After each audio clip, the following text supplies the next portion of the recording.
Hello, my friends. Roselli coming to you once again on the Not Fox News Network. Today being Tuesday, May the 9th, 2017. And a lot going on in the world, obviously. A conglomeration of a lot of events, end times type events. And we did spend several shows on a line-by-line breakdown of Matthew 24. If you go to my site, boxofsunglasses.com, you can go to the Not Fox News Network, my YouTube channel, and see those shows with the descriptions. That's the last several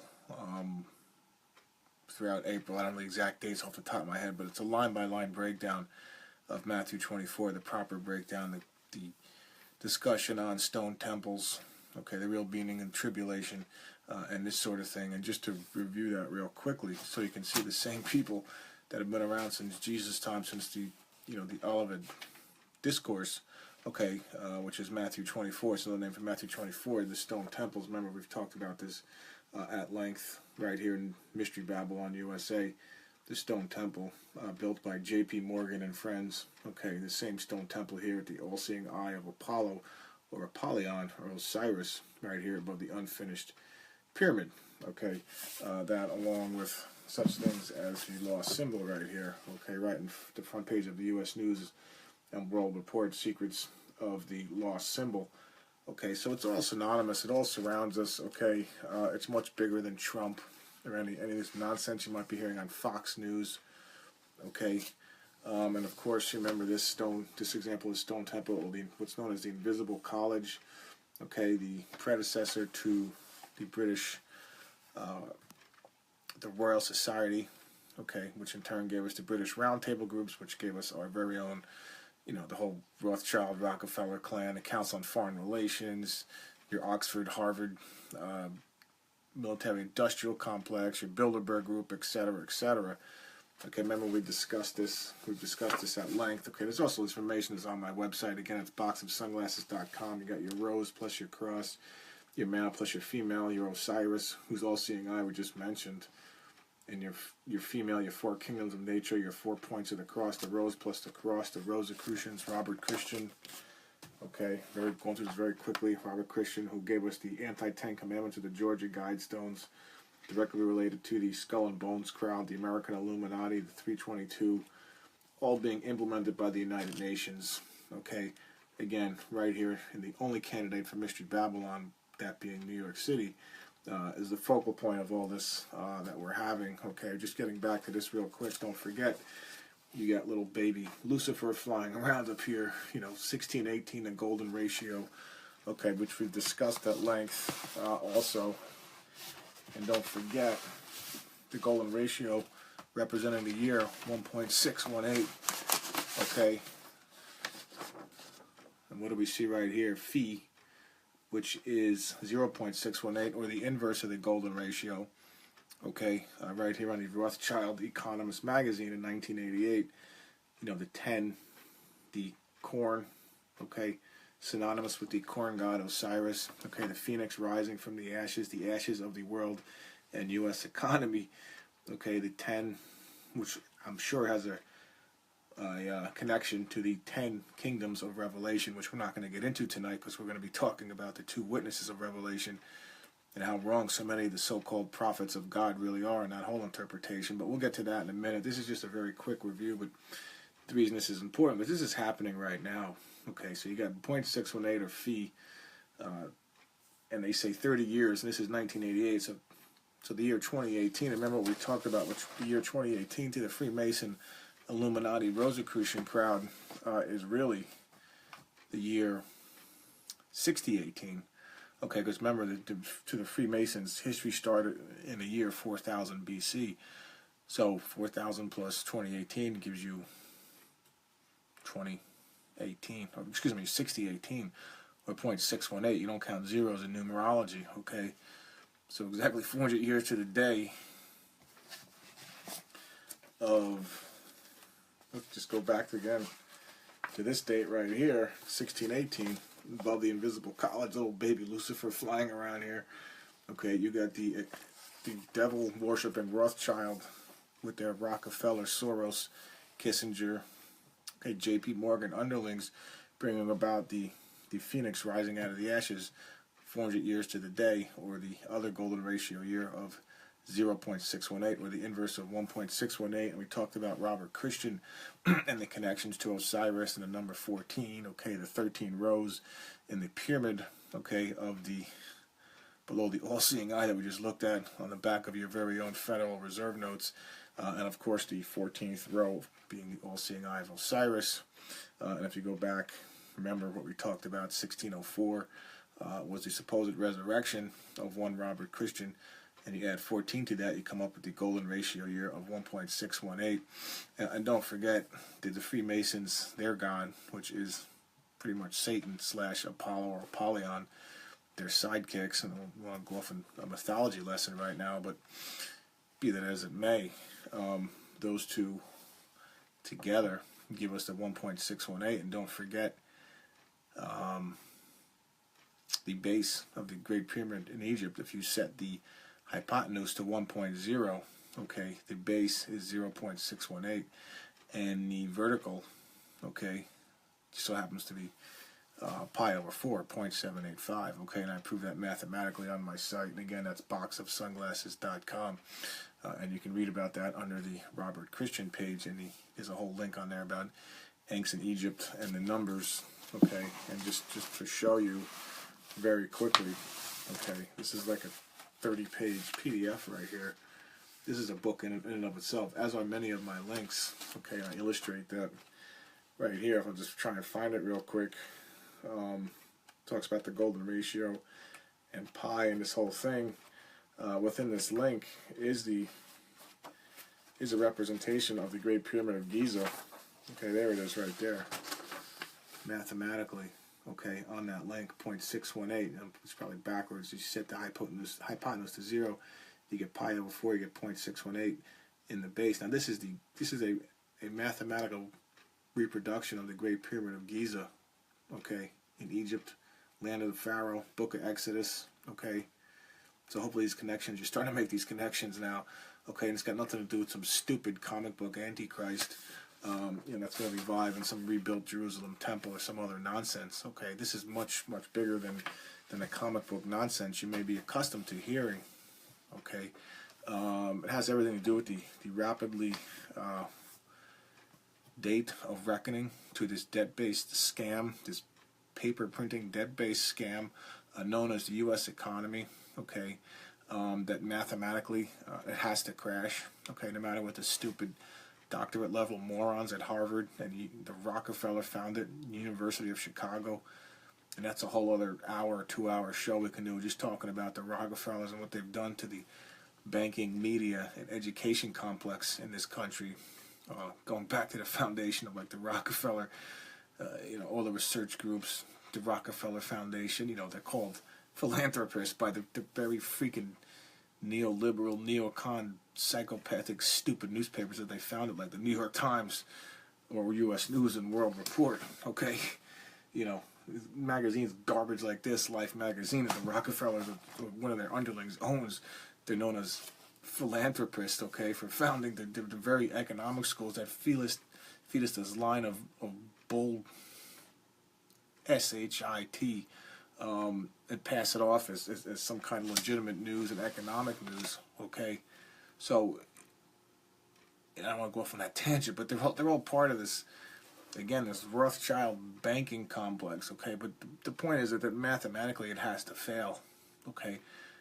I don't care what Paul Krugman from the Rockefeller founded New York Slimes has to say. Those liberal bootlegging dumb bastards at the New York Times, okay, and Paul Krugman, I don't care what he has to say, his theories, his stupid doctorate level Harvard theories. The system has to fail. There's just no debating that. Mathematically, it has to fail, okay, and that's your chaos. That's the chaos we're going to have, okay, because all these little slimy, swarmy little politicians worship this thing, okay, and that's the kind of language now we're starting to see in Revelation, things like, Revelation 13, where all the world will worship the beast, okay. I know a lot of the prophets of God always, CNN's going to be, filming this, and look, they might at the very end, there might be some physical manifestations of that sort of thing, but it's at the very end, which means right now you have a hell of a lot more to worry about than what some of these morons have to say. Okay, because there's the beast they're worshiping. Okay, the beast of power. They've sold themselves out. They're building the house. They think they're going to be part of this building, this house of Satan, rebuilding it from the ashes of society, minus 6 billion or 6.5 or 90% of the world's populations, per the Georgia Guidestones brought to us by Robert Christian, who founded these things on March 22nd, 1980, 30 days to the date of the image of the beast, Pharaoh Barry signing the so-called Affordable Care Act, whatever it's called, or Obamacare, on pretty much March 22nd, 1980. Okay, so there's that year, so there's that 30 year again, and then on the link, on the occult conspiracy link on my site, again, that's boxofsunglasses.com,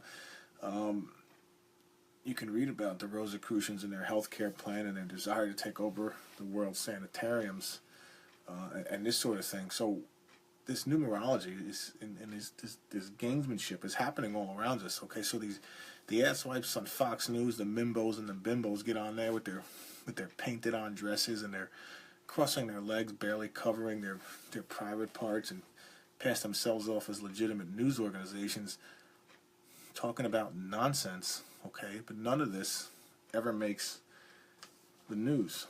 Okay, it's just garbage. Okay, is what I'm getting at. It's just pure garbage. Okay, we don't want to go off on that right now, but the point is, what I'm trying to do on the show is bridge the gap between biblical prophecy and current events. Okay, and what I'm saying is that if you're listening to a lot of these people that don't know what they're talking about, these con men, these so-called experts, you're going to be misled. Okay, and one of them, just to get on to tonight's subject, and one of the biggest misinterpretations is this concept of the two witnesses. I talk about a misinterpretation of biblical events. Okay, but just to review, try to keep things real simple on this show. Number one is that the Bible is the core of the quote conspiracy and the infallible word of God. Okay, no questions asked. Okay, it's not some ridiculous, Roman Catholic, join together with the other religions of the world and find middle ground, and there's no negotiating now. Okay, there's no Big Bang, there's no theistic evolution, or whatever nonsense the so-called Christian Catholic Church is trying to jam down our throats. Okay, the same church where the Pope stands there with a hat in honor of the fish god Dagon. Okay, which has a lot more in common with Osiris, what we were just talking about, or the all-seeing eye of Apollo or Apollyon of Revelation 9, than anything to do with legitimate Christianity. So he stands there with his stupid fish hat dedicated to Dagon. Okay, you can read about Dagon in 1 Samuel chapter 5, by the way, when the Philistines tried to take the ark and put it in their temple of Dagon, and see how that turned out for Dagon and the Philistines. But anyway, so... And then, there he is staring at the obelisk, at the fish head of Dagon in St. Peter's Square, the obelisk, or the phallus of Osiris, okay, which is pretty much the same thing as the 6,660-inch tall phallus of Osiris standing in the middle of the District of Columbia, okay, Columbia the female, remember the rose plus the cross, that we know as the Washington Monument, okay. So the point is, let's just backtrack, the number one principle is the Bible, the basic Christian Bible, the one that the so-called Christian Catholic Church, burned people at the stake, or exhumed their bodies and stole their descendants' money, whatever the Catholic Church was up to for during the so-called Dark Ages. That's it. Okay, the point is there's no organized religion. You don't have to just read the King James Bible, verify everything, verify what I'm saying. Okay.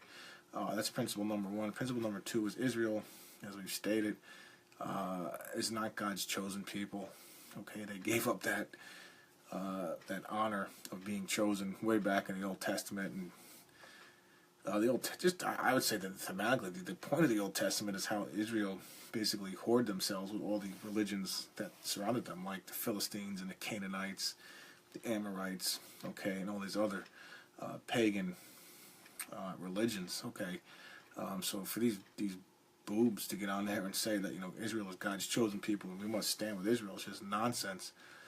Okay, and I get comments on being anti-Semitic, or but that's not what I'm saying. I'm just saying from a biblical standpoint, as far as the nation of Israel, I hope they're saved, and they will be saved, the last generation, as we talked about Ezekiel 36. This is explained, but I can't say I'm happy about what happened to them.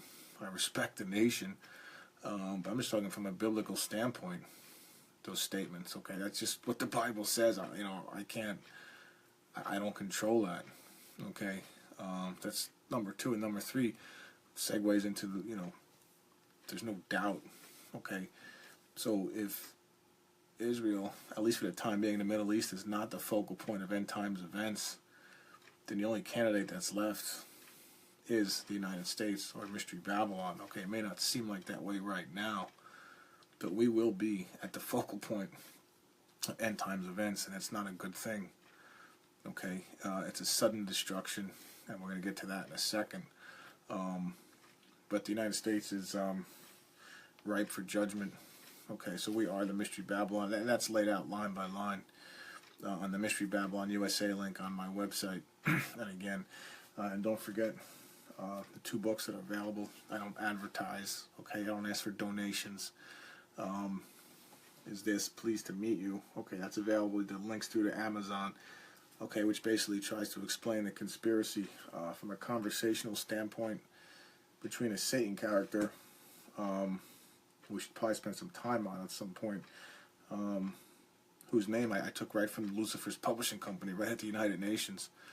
Okay, so everything in that book, although it's a fictional conversation, the events and even the names that are in there, I've pulled from legitimate sources. Okay, for instance, the name I used for the devil is again right from Lucifer's publishing company, which we know today is Lucis Trust at the United Nations. This is operating today, okay, in May 2017, over at the United Nations. Okay, and also the Un-American Genocidal Complex, okay, which I showed before. Again, also available on Amazon. Okay, and that's just Cliff Notes' version of the quote conspiracy for, say, the last 150 years. It takes social Darwinism and the awful theory of evolution and presents it as its real, what it spawned. Okay, not just communism, it also spawned Adolf Hitler and the Nazis, the genocidal maniacs and the radical environmental movement, etc., etc. Okay, that's all covered there. Okay, the man-made deployment of the AIDS virus. Okay, things like that, abortion. So all these, so-called liberals and social justice warriors that are out there fighting for African rights and African Americans, and all lining up behind a liberal Democratic Party, who are subservient to the military-industrial complex, are really signing their own death warrants. Okay, the homosexual population. Okay. Who've made Christians their number one enemy. All Christians want to do is basically preach the gospel to them, and if they don't want to listen, then fine, there's only so much you can do. But the U.S. government, the Un-American Genocidal Complex, or the Deep State, or whatever you want to call it, is trying to kill you.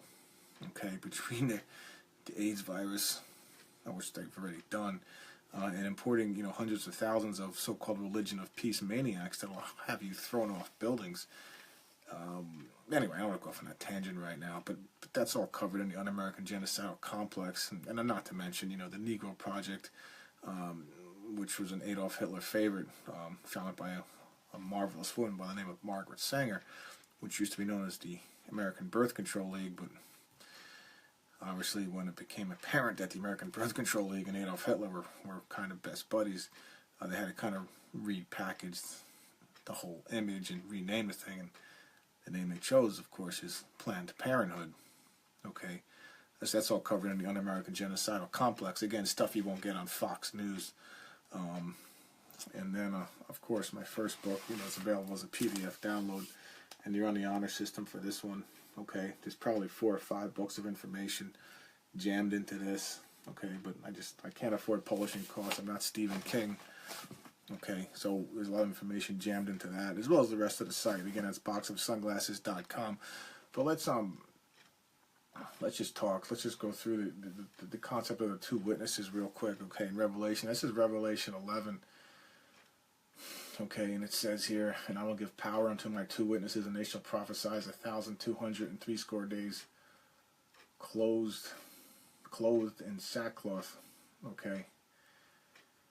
Now, right before this, okay, well, let me just say this. Okay, a lot of people will say, well, this is Moses and Elijah that are supposed to come back, and they're going to come back and be shooting flamethrowers and all this sort of thing, and over in Jerusalem. Okay, these so-called biblical literalists. Okay, and that's kind of a little bit of a conflict between people like myself, who are more of an allegory or an allegorical approach to the Bible versus the outright literal physical interpretation, which is a ridiculous interpretation. Okay. For multiple reasons. I mean, for example, if you go into, John chapter 6, and, Jesus says, you have to eat my flesh and drink my blood. Okay, so if you're a biblical literalist, and this is just an example, then you have to believe that Jesus was into cannibalism, okay, which is ridiculous. Of course, that wasn't what he was saying, but even the Jews were saying, well, even the Jews were questioning, how can this man say, we have to eat his flesh and drink his blood? And of course, he was talking about more in a spiritual sense. Okay, so that's just one very small example. If you're going to take the Bible literally, you have to look at things like that, and this is where you run into problems with contradictions. And and I've gone through the 3 days and the 3 nights that Jesus spent in the grave. Okay, if you take that literally, then you run into multiple problems all throughout the book of Matthew. On 3 separate occasions, I think in Matthew, I want to say 16, 17. And I think Matthew 26, Jesus says he will arise on the 3rd day. Okay, and we've talked about this. Okay, just another quick example of you can't take things literally. Okay, so Jesus says he's in the grave 3 days and 3 nights, but then he also says, I will arise on the 3rd day. If you're a biblical literalist, you got mathematical issues there. Okay, because if he dies on the afternoon of Friday the 15th, he's crucified. That's the 1st day. Okay, so now if he's going to be in the grave 3 days and 3 nights, the 1st day of the week being Sunday, you're out of time. Okay, if you take the Bible literally, because you don't have time for that 3rd night. So in other words, you get day 1 to 3rd. The 1st day is Friday. Okay, before the Passover, Friday night is the 1st night. He's in the tomb. Okay, Saturday, 2nd day, 2nd night. Then he arises Sunday, which aligns with, when he says, I will arise on the 3rd day. The 1st day of the new week is Sunday.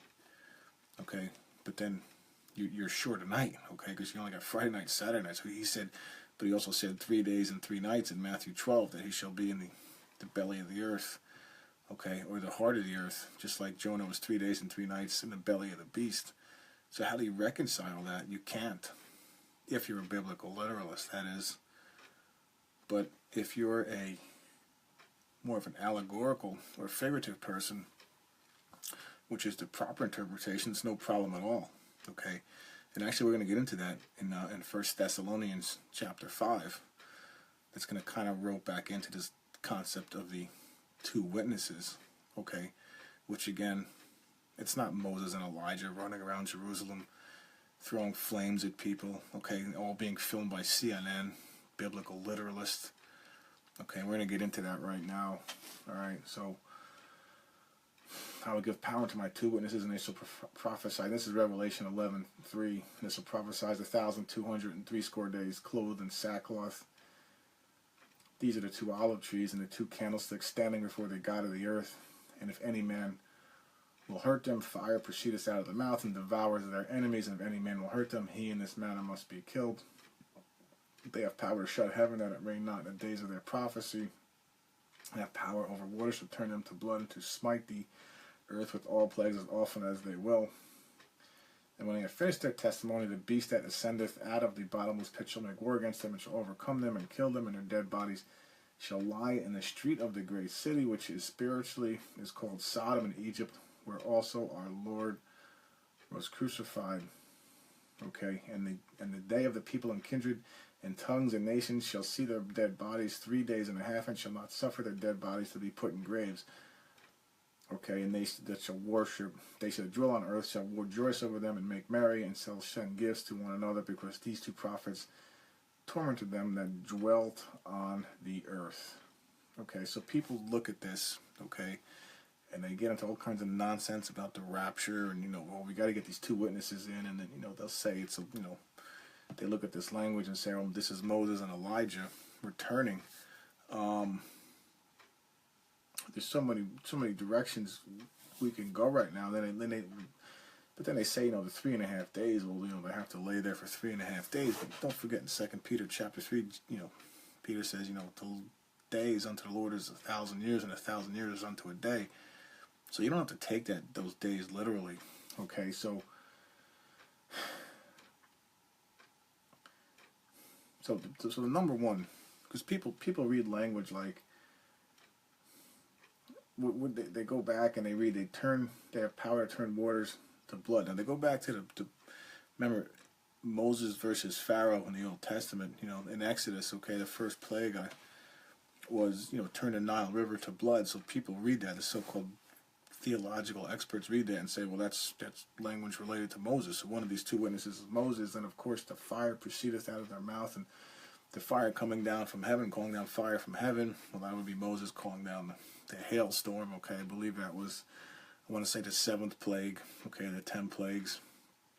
Okay, then of course 1 Kings chapter 18, where the prophet Elijah calls down fire from heaven and it consumes the prophets of Baal. So people see language like that and it's, oh, well, Moses and Elijah are coming back.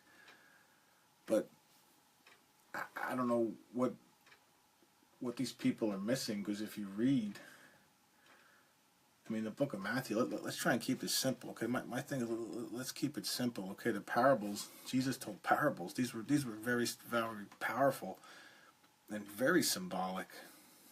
Okay, so how could you say that? How could you pass yourself off as some kind of theological expert? Because I'm going to read right now. I remember the Transfiguration, it's called. Okay. Where Peter, James, and John go up on the mountain, and Jesus is with them, and he talks with Moses, and they see him talking to Moses and Elijah. They've entered our time, space, reality. Moses and Elijah did, from heaven in white robes. Okay, and they're talking with Jesus, and James and John see this. Okay, but then right after that, they ask. When they come down from the mountain, Jesus charged them, saying, tell the vision to no man until the Son of Man be risen again from the dead. Okay, so they're not supposed to talk about this, but then his disciples ask him, why then, say the scribes, that Elijah must first come? Jesus answered and said unto them, Elijah truly shall first come and restore all things. But I say unto you that Elijah has come already, and they knew him not, but have done unto him whatsoever they listed. Likewise, so also the Son of Man suffer over them. Then the disciples understood that he spake unto them of John the Baptist. So how the blank can you pass yourself as some kind of biblical expert and say that the two witnesses are Moses and Elijah, and miss that? Okay, this is basic stuff. This is Matthew 17. He's saying John the Baptist, my witness, is Elijah. Okay, and this goes all the way back. Let's just jump back. Okay, just jump back to the last book of the Old Testament. Okay, the book of Malachi. Okay, this is the language. Okay, it says, behold, I will send you Elijah the prophet before the coming of the great and dreadful day of the Lord. Okay, so that's the wrath. That's the wrath of God that we're going to get into in 1 Thessalonians chapter 5. Remember, we talked about that with this discussion of the days versus 3 days versus the third day. We're going to get right back into this, but just behold, I will send to you. So, what are people missing there? Okay, well, I don't understand. Like, how could you claim to have spent years and years studying the Bible and collecting millions of dollars from people and getting on TV and what you're talking about and miss something so obvious? Okay, Malachi 4 ties directly into Matthew 17, and Elijah that was to come is John the Baptist. Now let's let's just jump right back to the book of Matthew. Okay. I want to say, I think it's Matthew 11. Okay. Now John is imprisoned. Okay. And Jesus doesn't release him. Okay, now that's very important. Remember the Apostle Paul. If you read the book of Acts, and Peter, okay, Peter's imprisoned. He's released from prison. I think that's, I want to say Acts 13, and Paul's imprisoned. I think with Barnabas, and I want to say that's Acts 16, and they're released. Okay, these are the New Testament prophets. But John the Baptist, who was alive at the same time as Jesus, he's not released. Okay, that's very significant. Okay, remember, John the Baptist is the Elijah that was to come. Okay, remember, we just read that in Matthew 17 and Malachi chapter 4. Now, John's followers, they come to Jesus, even John's starting to question Jesus. Okay, so just as an aside, faith it's not that easy. Okay, it's not as easy as it sounds. Okay, because even John the Baptist, who was considered, really, we'd have to say, the bridge between the Old Testament and the New Testament, even he had questions. Even look at the disciples.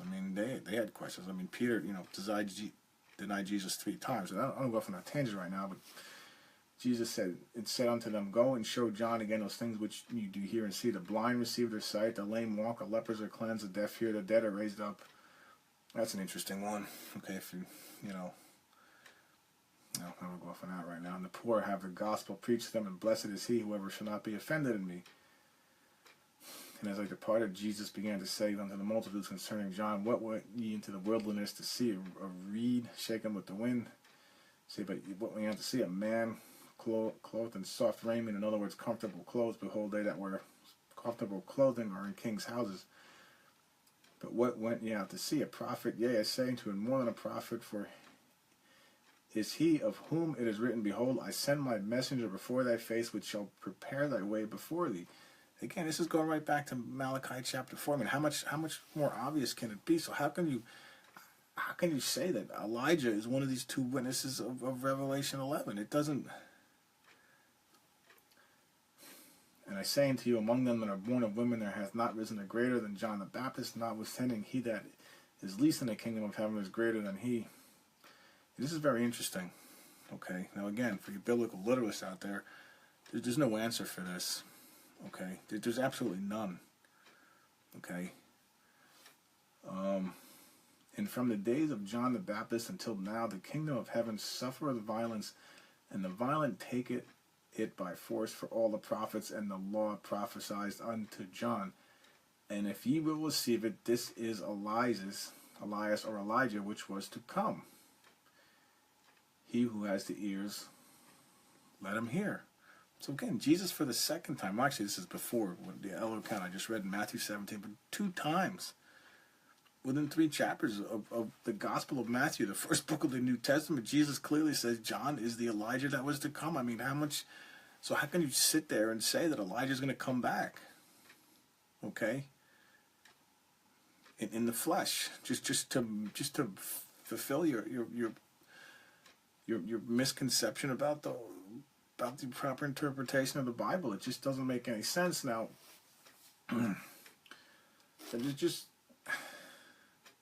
just think about this again. And from the days of John the Baptist until now, the kingdom of heaven suffered the violence. So there was a war in heaven.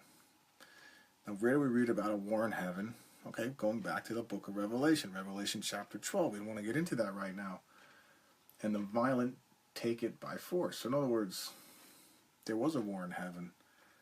Okay, but how is it represented here on earth? From the days of John the Baptist. Well, wait a second. How can you say from the days of John the Baptist until now? John the Baptist is still alive. He's in prison, but he's still alive. So how can you say that the days of John the Baptist until now, when he's still alive? So obviously, Jesus, who is the Word of God in the flesh, is referring to the group of the Old Testament prophets as a whole. Okay?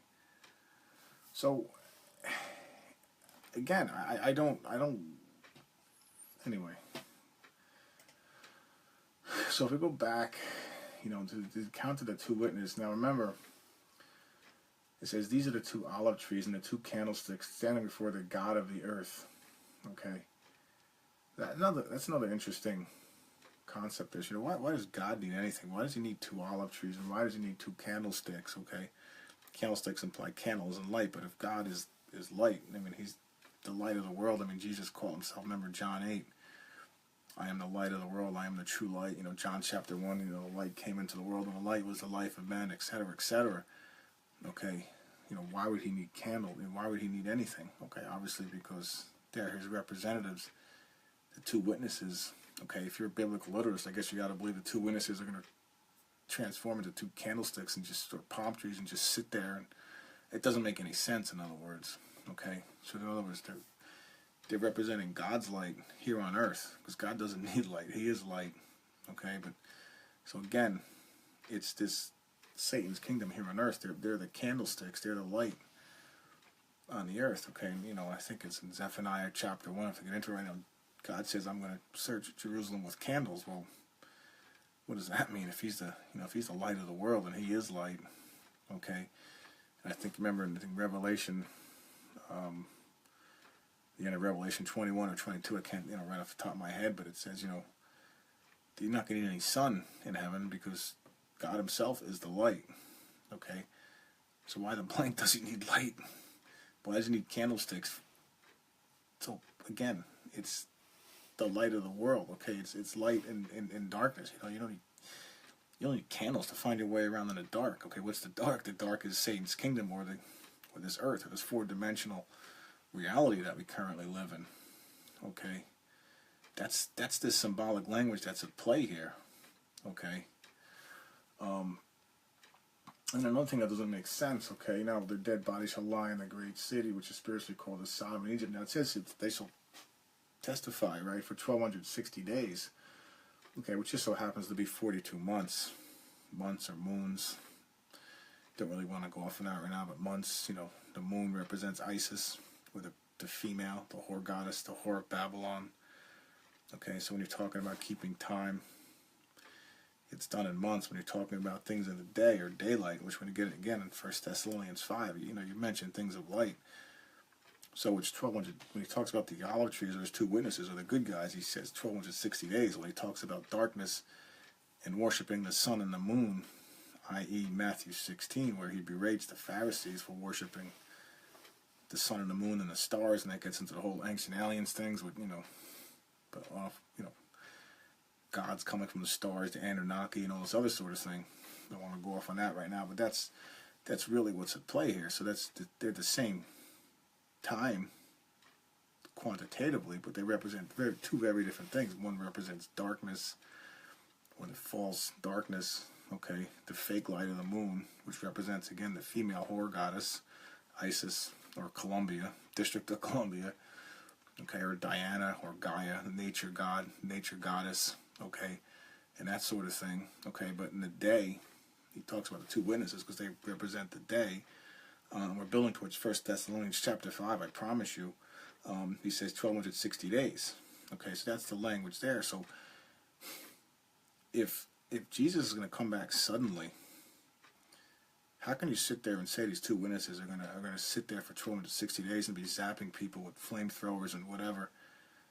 Just to reinforce what I was saying, it's not a literal thing. Okay, how can you say that with a straight face? How could Jesus come back suddenly in the wrath of God? If you read the Revelation, the 6th seal, the great day of his wrath is coming. Who shall be able to stand? Okay, how can you say that? How can you say a sudden destruction, or it's going to happen suddenly, but then these guys are going to be out there for 1260 days for 3.5 years? It doesn't make any sense. It's nonsensical. Okay, so obviously, again, it's not a literal thing. Now, let's just reinforce this whole concept, okay, before we get to the 1 Thessalonians. Let's look for similar language. And if you go back to the book of Psalms, okay, in Psalms chapter 79, okay, what do we read there? Okay, this is King David. Okay, remember King David did a very bad thing, okay? He was God's chosen one, the 8th son of Jesse. Okay, the number 8 is very significant. In parentheses, just an aside. Okay, because remember we talked about the 3rd day. If the 3rd day is the first day of the new week, what does that represent? The 8th day of creation, right? You had 7 creation days, so Jesus arose, the new creation, rising from the dead, born again, the 8th day, okay, Sunday, first day of the week, first day of the new week, okay, the day of Pentecost, number 50, the first day of the 50th week, 50 days, okay, the first day of the 8th week, okay, after first fruits, and that gets on the whole Jewish feasts. King David was the 8th son of Jesse, okay. So you can see the simplicity, the symbolism that's being thrown out here with these numbers. Okay, and that's just a very, very quick example. But anyway, and also 17, okay, by the way. If Jesus, Passover is the 14th day, which it is. If you go back to the book of Exodus, it's the 14th day of the first month. So you get the Passover meal the Thursday night. That's night 14. 15, he's tried and crucified. Remember, that's the first day of our third day, Saturday. It's the second day. What does that make Sunday?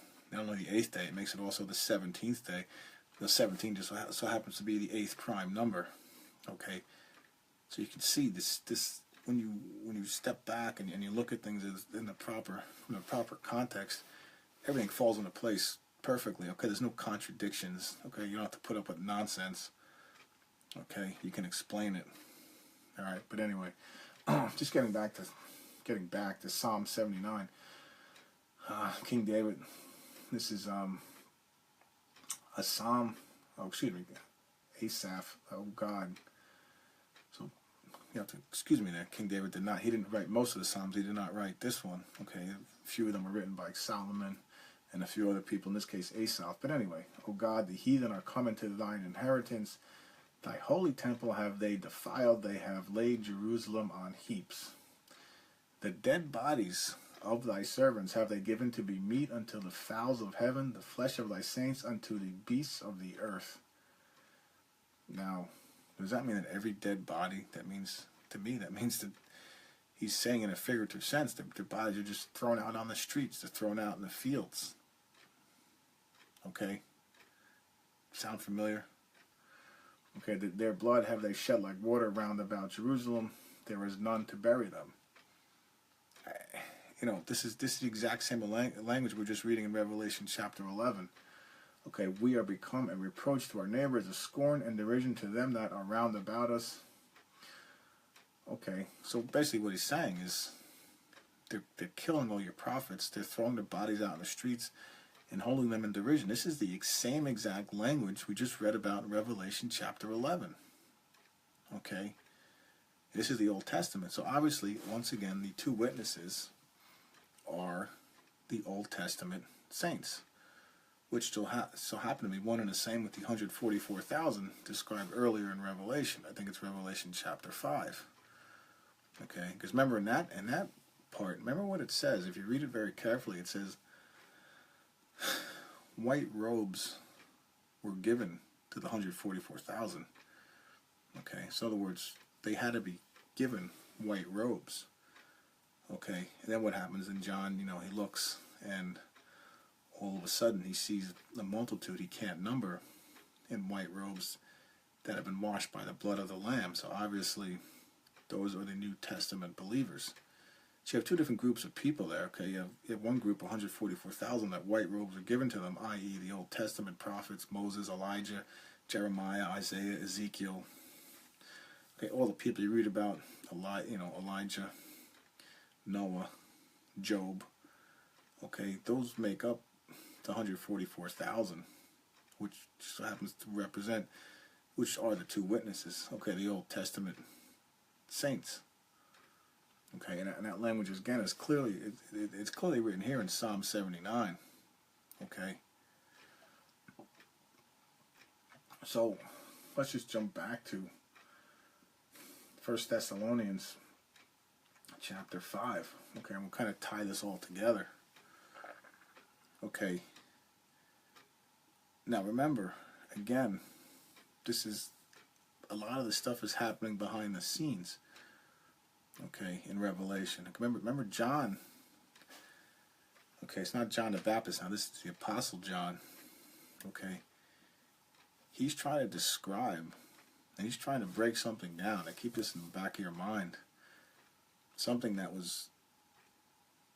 doesn't comport to a four-dimensional universe, the four-dimensional reality, or this scam we call reality. He's trying to squeeze revelation, okay, or heaven, someplace that's not bound by four dimensions, back into a four-dimensional world. Okay, you have to keep that in mind, in the back of your mind, and in general. That's not just reading this like we're trying to read right here. Okay, that's in general. Okay, and again, this is where the biblical literalists just go way off the rails. Okay, and I find the biblical literalists are again the same group that consider Israel's God's chosen people. Which, if you read the New Testament, the whole Bible, it's just dumb. It doesn't.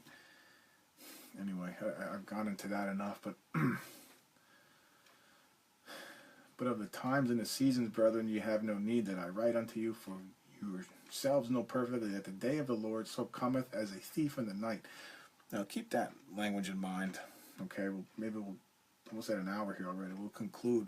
Go back to the book of Matthew. Okay, and with that language. Okay.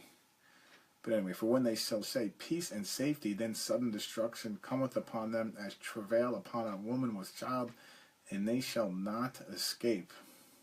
Now again, this is very, very interesting language. Okay, which I don't want to go off on right now. I could probably spend hours talking about this, but it relates to this concept of abortion. Okay, I say that if you go back to Hosea chapter 8 and chapter 9, and God is saying, you're illegitimate children. Hosea chapter 6. Okay, and the book of Hosea in general talks about the spiritual whoredom, the symbolic whoredom of Israel, by the way. But that language is there, so it's very interesting. And also, I'm going to say the book of Nahum, Nahum, one of the so-called minor prophets. He talks about, the unbelievers. Okay, the non-believers are pretty much most of what we call the United States today. Okay, their bodies will be thrown out as dung, and their flesh and their blood as dust upon the earth. It's right out of the book of Nahum. Okay, that's not really what I'm going to go off on right now, but just suffice it to say that we think we're so swarmy and smart with our our women's so-called right to choose in what was the greatest Christian nation in the history of the world. He's already got that covered. He's already got that accounted for. In Hosea, you can read about this. Hosea 8 and 9, and Nahum chapter 1 in the Old Testament. Okay, he's already got that covered, and it's not a pretty scene. Okay, but anyway, but ye, brethren, are not in darkness, that day should overtake you as a thief. Ye are all the children of light, i.e., candles. Okay. And the children of the day. We are not of the night nor of darkness. Therefore, let us not sleep as do others, but let us watch and be sober. So, in other words, again, if you're a biblical literist, do you believe that people are asleep for 2,000 years from the time that Paul wrote this till today? No, he's talking about sleep. He's talking about death. Okay, who's in charge of death but Satan himself? Now, remember, in John chapter 11, he says, Lazarus is asleep, and Jesus says, let us go wake him. And the apostles say, well, if he's asleep and, he's resting, he's sick, he's asleep, he's going to get better. Jesus says, no, he's dead. So he's equating sleep with death. So right now, if you say you're asleep, it means figuratively speaking, not literally. If you're a literalist, you come to a very quick dead end here trying to explain this one. So anyway, he's saying, let us not sleep as do others, but let us watch and be sober. Now, sober, again, just as another quick aside, means you're not drunk. You're sober. Now, why would you be drunk? Because you're worshiping the god of chaos. Okay. See if I can find that real quick. You're worshiping the god of chaos, or Dionysus. You're worshiping this guy, Baal, or Osiris, or Apollo, or Apollyon. Okay. They're all basically synonymous in Pan or Pandemonium.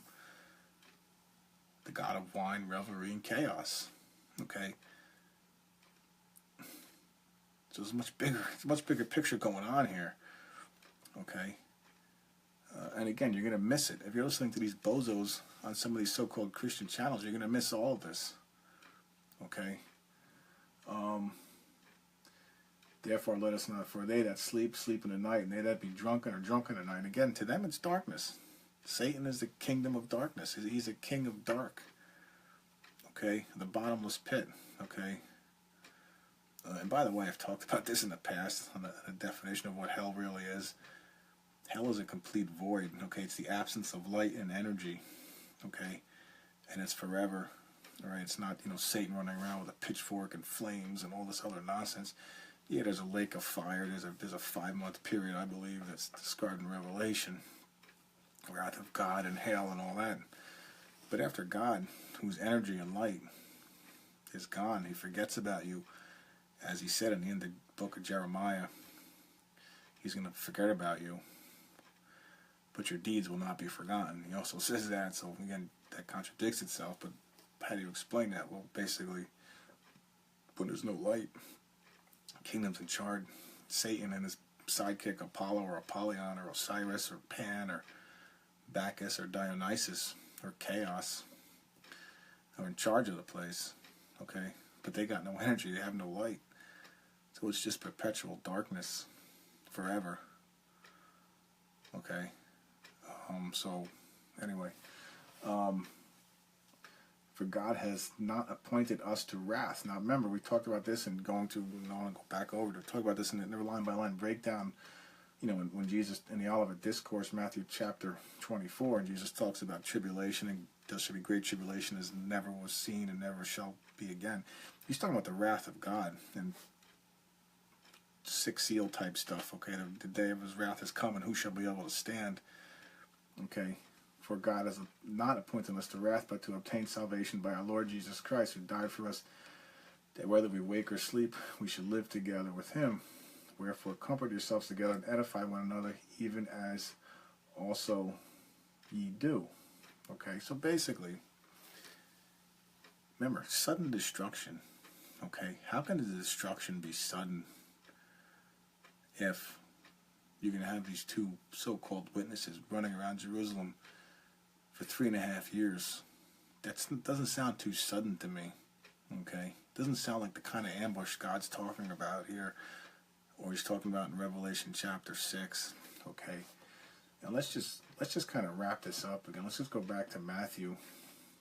Okay, in chapter 12. Okay, we know the parable, and then again, this is the key. I don't understand how this is. Remember, I think it's in Matthew 11, one of the disciples asked Jesus, why do you talk in parables? Okay, yeah, or maybe it's Matthew 13. But anyway, Jesus' answer to them is, I speak to you in parables, so I'm making it simpler for you. It's given to you to understand the mysteries of the kingdom of God. Kings and experts and philosophers all throughout, and I'm paraphrasing, all throughout the Old Testament era, all throughout world history, have been seeking after the answers to God, but hasn't been revealed to them, but I'm revealing it to you through these parables. That's Jesus' response. So in other words, if you're a born-again believer, as you should be, as you need to be if you're listening to this right now, why not take him up on that? I mean, it's so simple. I don't have a theological degree. I've never been to theological school.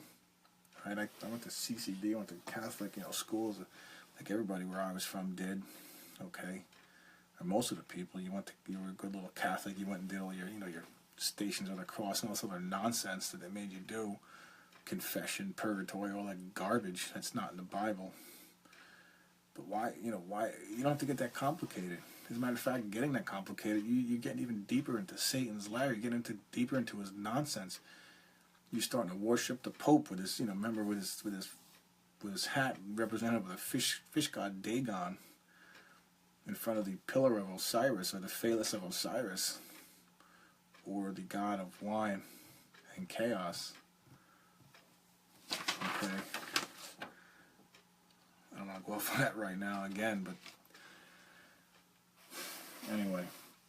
So he's in front of the Pharisees, okay, who he would later call sons of the devil, okay.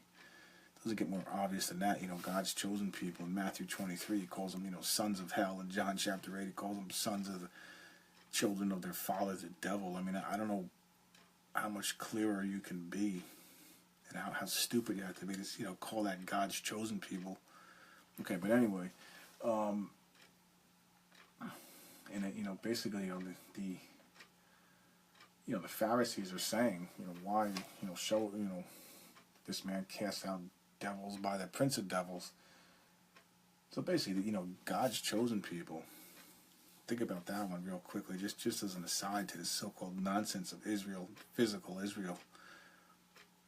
The leaders of God's chosen people are calling Jesus, who represents the kingdom of heaven on earth, are calling him the prince of devils.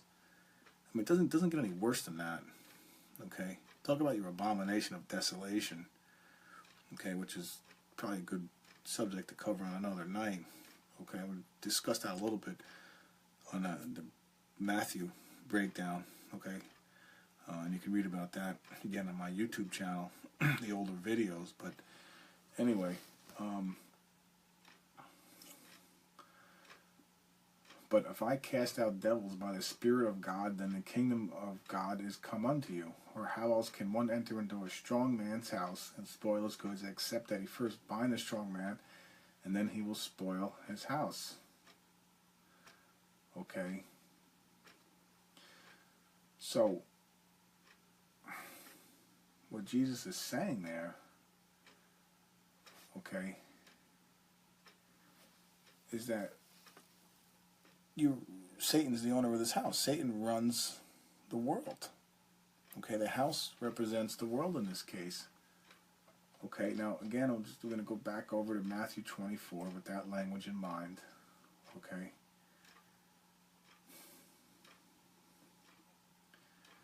Let me just get to it.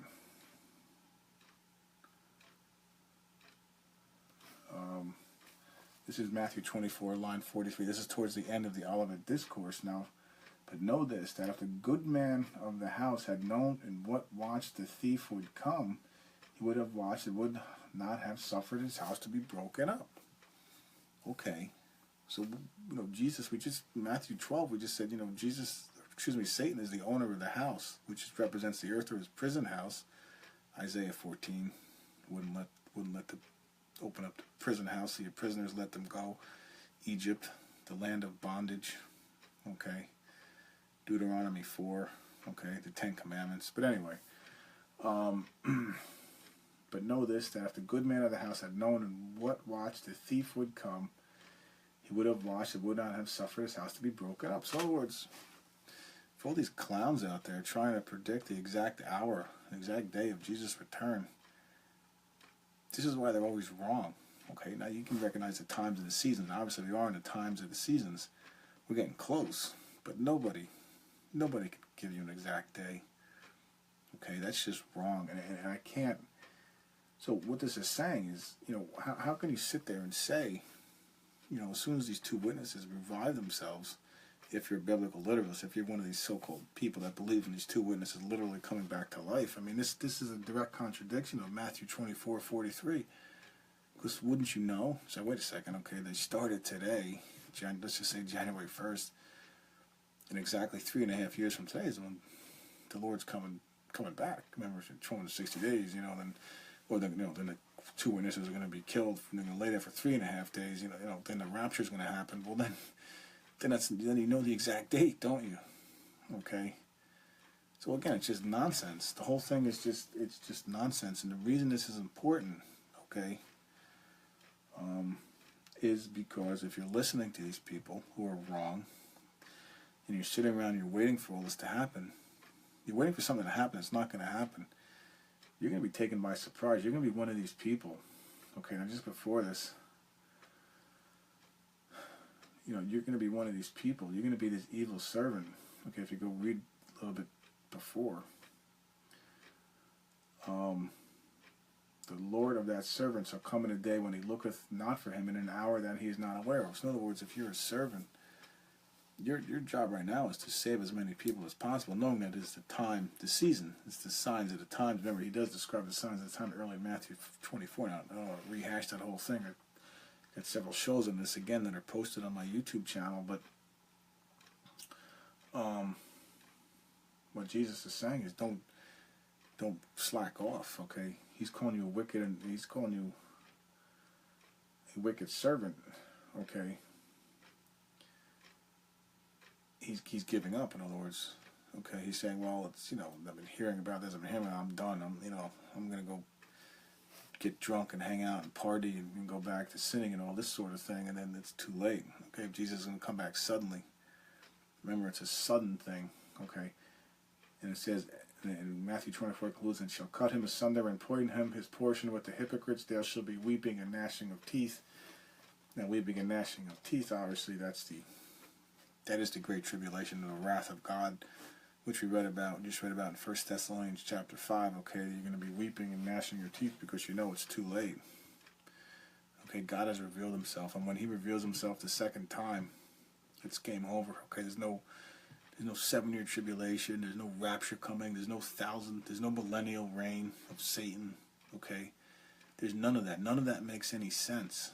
Okay, in this context. It's not just the two witnesses, by the way. I kind of focus on that tonight. But it's not just the two witnesses. Okay, it's everything in Revelation. Okay, so if you're going to sit here and, well, I'm going to hang out and, Jesus has to come back for his 1,000-year millennial reign, then I'll get saved. No, it doesn't work like that. Okay. All right. But anyway, and that's a subject for another night. But hopefully, you've learned something here and learn that, the time is now. To electronically, at least I'm trying here, and I could do a hell of a lot better, I admit, but the time is now to start harvesting and warning people for what's coming, because it can't be stopped. Okay, Trump's a sandbag in front of a tsunami, or whatever analogy you want to use, the eye of the storm. He's not going to hold this thing back forever, and I'm not even sure I'm not completely sold on Trump. Okay, but that's not the point. All right, the point is he is a little bit of a pushback against the deep state or the un-American genocidal complex, whatever you want to call it, but he, as well as the so-called most powerful man in the world, the so-called president, you're in way over your head. He's in way over his head. He's taking on the deep state. He's taking on the power of chaos, the power of Satan himself, okay, the king in the bottomless pit. All right, no person, no physical, no mortal person can take that on without the armor of God and the armaments of God, per Ephesians chapter 6. Okay. But anyway, the most important thing would be God's simple salvation plan. Okay. If nothing else, that's the most important thing, and it is simple.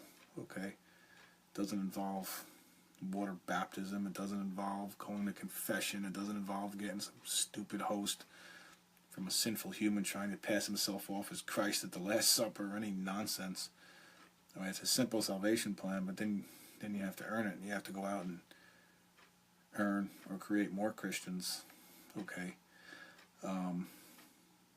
So the point is, it's simple, but it's not always easy. Okay, there is a difference. Okay, and it's going to be getting a lot less easy as the hammer falls down on Christians, okay, because we're starting to see who the world hates. Remember, John chapter 7 says, the world hates me, okay, because I testify the works are evil.